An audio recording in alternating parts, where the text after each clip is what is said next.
This is Roma in Talk, Crimes in Plain Sight. I'm your host, Morris. From the heart of Italy, we're looking across the globe at crimes that really challenge us. Crimes that make us question our safety, our community, and even human nature itself. Tonight, the quiet tragedy that descended upon Moscow, Idaho. There's a unique terror when violence invades a space of pure innocence. Think about it. A university town, a student house. The biggest worries there should be exams, relationships, maybe what to do on a Saturday night. Instead, absolute nightmare struck. This tragedy fell upon Moscow, Idaho, on a cold November evening. It transformed a typical weekend into a dark story that would captivate and haunt a nation. This story is about more than just a crime. It's about the shattering of a community's trust, the relentless hunt for a killer, and the chilling reality that evil can hide in the most ordinary of places. It forces us to ask, how quickly can the familiar become unrecognizable? To understand the profound impact of what happened in Moscow, Idaho, you must first understand Moscow itself. This is not a sprawling metropolis. It is a postcard-perfect college town, a place that seems almost frozen in a simpler, more optimistic time. Nestled in the rolling Palouse hills of northern Idaho, Moscow is home to about 25,000 people, many of whom are connected to the University of Idaho. The rhythm of life here is dictated by the academic calendar, the energy of freshman orientation, the excitement of homecoming, the quiet intensity of finals week. The air smells of pine and fresh earth, and the streets are lined with locally owned coffee shops and bookstores. On a Friday night, the sound of laughter spills out from bars and house parties, and there is a palpable sense of community, of shared experience. For decades, Moscow represented a certain ideal of American safety and simplicity. But Moscow is more than just a backdrop. It's a character in this story. Founded in the late 19th century, it grew around the university, which opened its doors in 1889. The town has a rich history of resilience, from surviving economic shifts to maintaining its identity as a cultural hub in a largely rural region. It's a place where people pride themselves on looking out for one another, where the local newspaper covers high school sports with the same fervor as national news, and where everyone seems to have a connection to the university. This tight-knit nature made the events of November 2022 all the more devastating, because when violence struck here, it felt personal to everyone. At the heart of this community was a particular house, 1122 King Road. A 3-story, 6-bedroom home tucked away on a quiet street, it was known as a social hub for students. Built in the 1970s, it had seen generations of students pass through its doors. The house was divided into multiple units, with bedrooms on each floor, and it was often filled with the energy of young lives intersecting. It was the kind of place where friends were always coming and going, where music played from open windows, and where the kitchen was a constant gathering spot for late-night talks and shared meals. It was a house full of life, a symbol of the chaotic, joyful, and transient nature of college existence. But in the fall of 2022, it was home to 6 students, 4 of whom would become the center of a national tragedy. The 4 victims were not statistics. They were vibrant, beloved individuals, each with a story that was still being written. To know them was to understand what was lost. Kaylee Goncalves, 21, was a young woman who radiated determination and joy. She had just graduated from the University of Idaho with a degree in general studies and was on the cusp of a new beginning. She had a job lined up in marketing in Texas, and she had just bought herself a new white Range Rover, a symbol of her independence and the future she was building. Her family described her as a light, someone who could fill a room with her energy. Her sister, Olivia, shared that Kaylee was so proud of her new car that she called everyone to describe every detail. It was a small, normal moment of pride that now feels heartbreakingly significant. Kaylee was the kind of person who chased her dreams with relentless optimism. She was deeply family-oriented, often sharing photos of her younger sister, and she had a passion for adventure. She loved traveling and had recently visited Costa Rica. Friends recall her as fiercely loyal, always there to offer support or a laugh when needed. Her social media was a testament to a life fully lived, filled with images of friends, sunsets, and celebrations. Madison Mogen, also 21, was Kaylee's best friend. Their bond was the stuff of legend. They had been inseparable since the 6th grade. Maddie, as everyone called her, worked as a waitress at the Mad Greek restaurant in downtown Moscow. She was described as the sunshine of any room, always smiling, always making others feel welcome. Her friendship with Kaylee was a cornerstone of both their lives. They lived together, worked together, and supported each other through everything. On the night of November 12th, they were sleeping in the same bed, as they had done countless times before. It was a testament to a friendship that was more like sisterhood. Maddie had a warm, infectious laugh that could turn a bad day around, and she was known for her kindness to customers at the restaurant, often remembering their regular orders. She was studying marketing and had a creative side, enjoying photography and fashion. Her dreams included opening her own business someday, and she often talked about moving to a big city with Kaylee to start their lives together. Xana Kernodle, 20, was a woman with a fierce spirit and a bright future. She was studying marketing at the university and also worked at the Mad Greek, where she had formed a close bond with Maddie. Her mother, Xana Kernodle, described Xana as a fighter, someone with incredible resilience and a strong sense of self.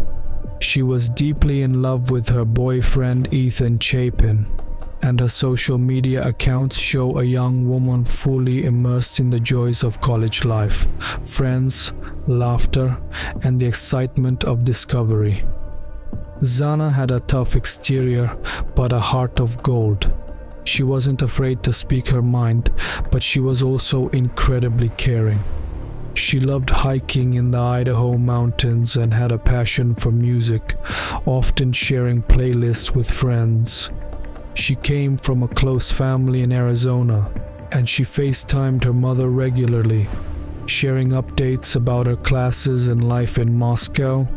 Her determination was evident in everything she did, from her studies to her relationships.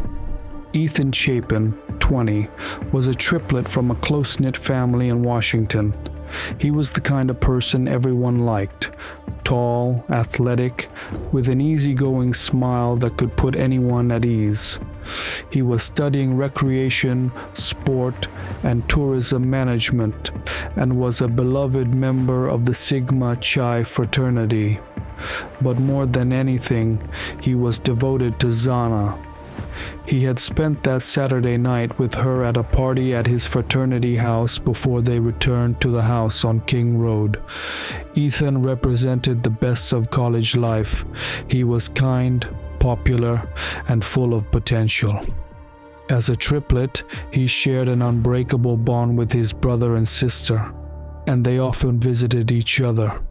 He was an avid sports fan, loved playing basketball, and had a mischievous sense of humor that made him the life of any gathering. His family remembered him as a gentle giant who always put others first. Ethan had a bright future ahead, possibly in event planning or sports management, and he was excited to build a life with Xana. These four young people were, in every sense, living the life that Moscow, Idaho, was supposed to offer. They were surrounded by friends, pursuing their dreams, and looking forward to the future, which makes the violence that found them all the more devastating. The timeline of November 12th, 2022, into the early hours of November 13th, is a sequence of normalcy that curdles into horror. It began like any other Saturday night in a college town. The evening was crisp and cold, typical for November in Idaho, with a clear sky that promised a quiet night. But beneath the surface, something sinister was brewing. Kaylee and Maddie spent their evening out in downtown Moscow. They were captured on surveillance footage at a food truck called the Grub Truck around 1:41 a.m. The video shows them laughing, talking, and ordering food, completely unaware of the tragedy that awaited them. They appear vibrant and full of life, embodying the carefree spirit of a night out. They caught a ride home and were back at the King Road house by approximately 1:56 a.m. According to friends, they were in high spirits, talking about their plans for the upcoming holidays and Kaylee's move to Texas. It was the last time anyone would see them alive and happy. Xana and Ethan had been at a party at the Sigma Chi fraternity house, which was just a short walk from King Road. The party was a typical college gathering, with music, dancing, and laughter. Xana and Ethan were seen holding hands, smiling, and enjoying the company of friends. They left the party around 1:30 a.m. and returned home around 1:45 a.m. Digital records later revealed that Xana was still awake and active on her phone in the early hours of the morning. At 4:12 a.m., she received a delivery from DoorDash, a simple, mundane act that now feels hauntingly significant, placing her as awake and alert in the house terrifyingly close to the time of the attacks. The delivery was from a local restaurant, and it was a meal she would never eat. Then came the sounds that would later become critical pieces of the puzzle. At approximately 2:26 a.m., a security camera at a nearby residence on Linda Lane captured audio. What was recorded was not a scream, but something more subtle and perhaps more chilling.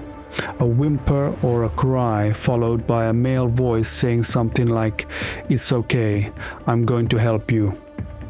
The tone was calm, almost reassuring, but in context, it is bone-chilling. About 20 minutes later, at 2:44 a.m., the same camera picked up the persistent, urgent barking of a dog, a white Akita named Murphy, who belonged to one of the victims. The barking went on for several minutes, a desperate alarm that went unanswered. At the time, these sounds might have been written off as typical nighttime noises in a neighborhood with students and pets. But in retrospect, they are the audio footprint of a nightmare unfolding. The attacks themselves are believed to have occurred between 4 a.m. and 4:25 a.m., a brutally efficient window of just 25 minutes. In that short time, 4 lives were extinguished with the violence that is difficult to comprehend. The weapon was a large knife, likely a K-bar style combat knife, and the violence was overwhelming. The killer moved through the house with a chilling precision, leaving behind a scene of unimaginable bloodshed. The victims were attacked in their beds, suggesting they were caught off guard, likely asleep or barely awake. The sheer force of the attacks indicated a rage that was both personal and calculated. There were signs of a struggle in some areas, particularly where Ethan was found, suggesting he tried to defend himself or Xana. But it was futile against the brutality of the assault. For nearly 8 hours, the house was silent. The sun rose on Sunday, November 13th, and life in Moscow began to stir. But at 1122 King Road, something was terribly wrong. The two surviving roommates, Dylan Mortensen and Bethany Funke, who had been sleeping on the first floor, woke up around noon. They noticed unusual things, a door locked from the outside perhaps, or a strange quietness from the upper floors. In a state of shock and confusion, they called friends before calling the police. The 911 call came in at 11:58 a.m., reporting an unconscious person. When authorities arrived, they found a scene that would forever change the town of Moscow. 4 students were dead in their beds. The illusion of safety had been shattered. The first responders were met with the horror they couldn't have prepared for. The Moscow Police Department, a small force more accustomed to dealing with petty crimes and student antics, was now faced with the quadruple homicide. They secured the scene, called in reinforcements from the Idaho State Police and the FBI, and began the painstaking process of collecting evidence. The house was cordoned off with yellow tape, and the quiet street was suddenly filled with police cars, news vans, and the stunned faces of neighbors. The news spread quickly through the town, and a collective grief began to settle over Moscow. In the immediate aftermath of the discovery, the Moscow Police Department faced a challenge of unprecedented scale. This was not a typical crime for a small college town. It was a quadruple homicide with no obvious motive or suspect. The investigation began with the scene that was both chaotic and heartbreaking. The house was filled with evidence, but it was also a home, a place where young people had been living, studying, and laughing just hours before. The first 48 hours were critical. Detectives worked around the clock, interviewing friends, family, and anyone who had contact with the victims. They collected surveillance footage from every possible source: businesses, traffic cameras, doorbell cameras, in a several-mile radius. They processed the crime scene with meticulous care, bagging hundreds of items of evidence, including clothing, electronics, and personal belongings. The bloodstains were mapped, and the trajectory of the attacks was analyzed to reconstruct the killer's movements. It was a massive undertaking that required resources from across the state. Early on, investigators identified 2 crucial pieces of evidence that would become the foundation of the case. The first was a white Hyundai Elantra. Through surveillance footage from around the area, police determined that a white Elantra, later specified as a 2011 to 2013 model, had been in the vicinity of King Road during the early morning hours of November 13th. The car was seen arriving in the area and leaving at high speed after the time of the murders. It became the ghost car, a vehicle that held the key to the killer's identity. The police released a public bulletin asking for information about the car, generating thousands of tips from the community. The second piece of evidence was even more significant: a tan leather knife sheath. It was found next to the bodies of Kaylee and Maddie. The sheath was for a K-bar style knife, a military-grade weapon. On the button snap of the sheath, forensic technicians discovered a tiny amount of touch DNA. This was a critical break, but when the DNA was run through criminal databases, there was no match. The killer was not in the system. This led investigators to a powerful, albeit controversial tool: forensic genetic genealogy. They took the unknown DNA profile and uploaded it to a public genetic database called GEDmatch, where people voluntarily share their DNA to build family trees. Using the DNA matches from distant relatives, investigators constructed an extensive family tree for the unknown suspect. Through meticulous genealogical research and old-fashioned detective work, they began to narrow down the possible candidates. They were looking for a man, the right age, with a connection to the area. This process took weeks as they sifted through thousands of potential matches, building a family tree that spanned generations. It was a breakthrough in forensic science, but it also raised ethical questions about privacy and the use of genetic data. Meanwhile, the investigation into the white Elantra was intensifying. Police collected hundreds of hours of surveillance footage from businesses, traffic cameras, and doorbell cameras in Moscow and the surrounding area, including Pullman, Washington, just 15 minutes away, home to Washington State University.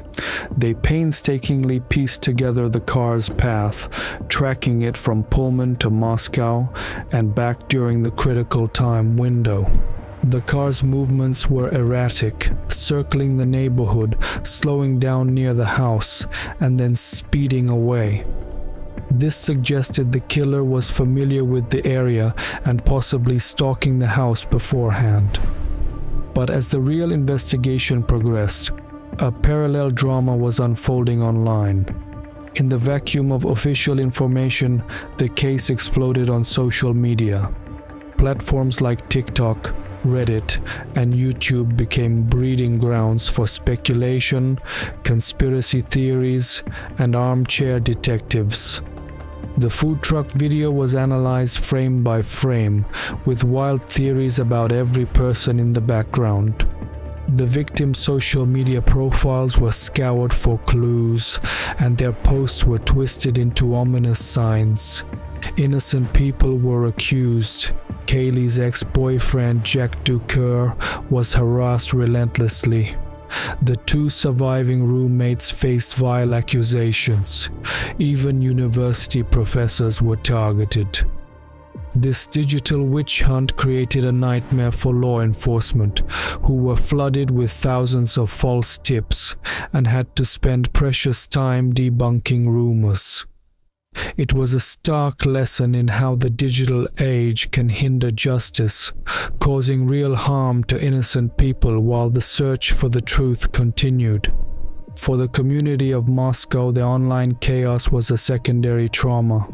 The campus, usually bustling with life, became a ghost town. Students left in droves, terrified. Classes were moved online, and the university offered counseling services to anyone in need. A makeshift memorial grew outside the police barricades on King Road. Flowers, stuffed animals, and handwritten notes paying tribute to the 4 lives lost. The grief was palpable, a sharp contrast to the insensitive noise online. Vigils were held, and the community came together to support the families, but the fear lingered. How could this happen here?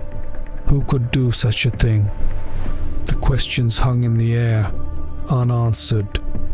By December, the investigation had zeroed in on a suspect, Bryan Christopher Kohberger, a 28-year-old Ph.D. student in the Department of Criminal Justice and Criminology at Washington State University in Pullman. The irony was profound. A man studying crime was now the prime suspect in a brutal murder.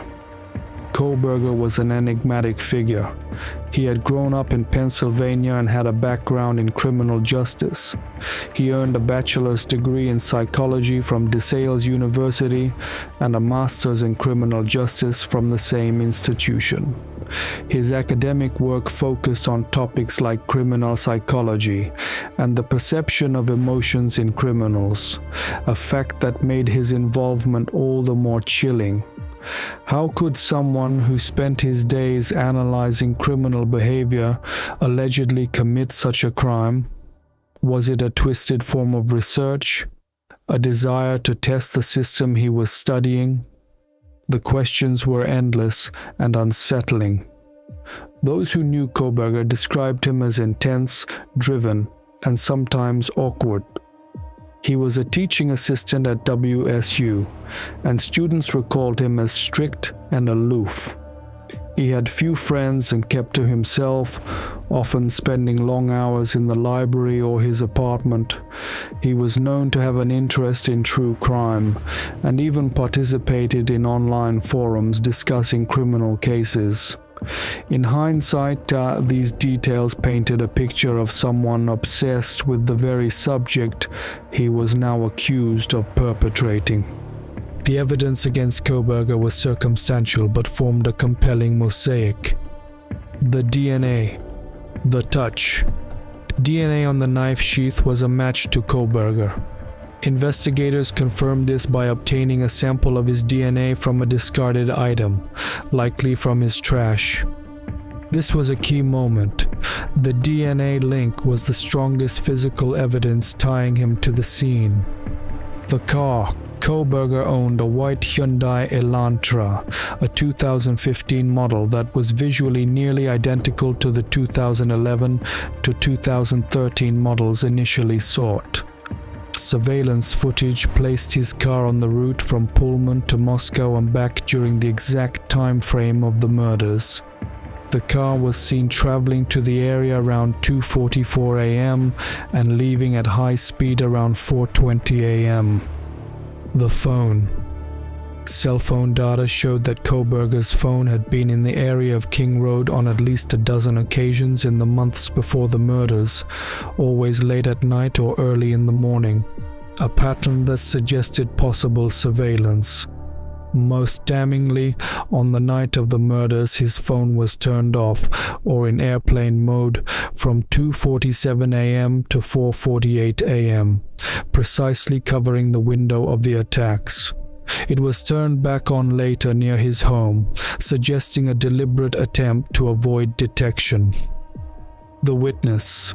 One of the surviving roommates, Dylan Mortensen, reported seeing a man with an athletic build and bushy eyebrows leaving the scene that night.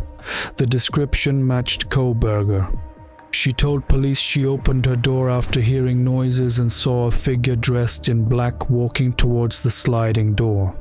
She was terrified and locked herself in her room, not realizing the extent of what had happened. On December 30th, 2022, Kohberger was arrested at his parents' home in Pennsylvania. The arrest was a coordinated effort between multiple law enforcement agencies. He was taken into custody without incident early in the morning. When arrested, he seemed calm and asked officers, "Was anyone else arrested?" This question raised eyebrows. Was he implying there were accomplices, or was it a calculated response? He was extradited to Idaho and charged with 4 counts of first-degree murder and 1 count of felony burglary. At his arraignment, he pleaded not guilty. The arrest brought a sense of relief to the community, but it also raised new questions about motive and the nature of evil. The families of the victims reacted with a mix of grief and anger. Steve Goncalves, Kaylee's father, expressed frustration that it took so long to make an arrest. The Chapin family released a statement thanking law enforcement but emphasizing that their pain was unimaginable. The legal process was just beginning, and it promised to be long and painful. As the case moves toward trial, the legal process is slow and complex. There have been numerous pre-trial motions, debates over evidence, and delays. The defense has challenged the genetic genealogy evidence, arguing it violates Kohberger's privacy rights. The prosecution is seeking the death penalty, citing the brutal nature of the crimes. The trial is expected to be a media circus, with national attention focused on the small town of Moscow. The house at 1122 King Road was demolished in 2023, a physical attempt to erase the memory of what happened there. But the emotional scars remain. The families of Kaylee, Madison, Xana, and Ethan continue to grieve, and they await justice. They have started foundations in their children's names, advocating for victims' rights and supporting other families affected by violence. The community of Moscow is forever changed. The innocence is gone, replaced by a cautious awareness that safety is fragile. The university has increased security measures, but students still talk about the case in hushed tones. This case forces us to confront uncomfortable truths. It reveals how quickly normalcy can be shattered. It shows the double-edged sword of modern technology, how it can both aid an investigation and create a circus of misinformation. And it challenges our understanding of evil. Can it hide behind a facade of normalcy, even in the mind of a criminology student? Kohberger's case raises questions about the nature of criminal behavior. Is it born of nature or nurture? Can someone study crime so deeply that they become detached from its reality? But above all, this story is about 4 young people who had their lives stolen from them. Kaylee, Madison, Xana, and Ethan were more than victims. They were daughters, sons, friends, and lovers. They had dreams and potentials that will never be realized. Their memories must be at the center of this story, a reminder of the human cost of violence. Some crimes leave a stain that time cannot wash away. The murders in Moscow, Idaho, are such a crime. They echo in the quiet of a town that will never be the same, in the hearts of families who lost their children, and in the collective memory of a nation that watched in horror. This case is a testament to the resilience of a community, the dedication of law enforcement, and the enduring power of truth.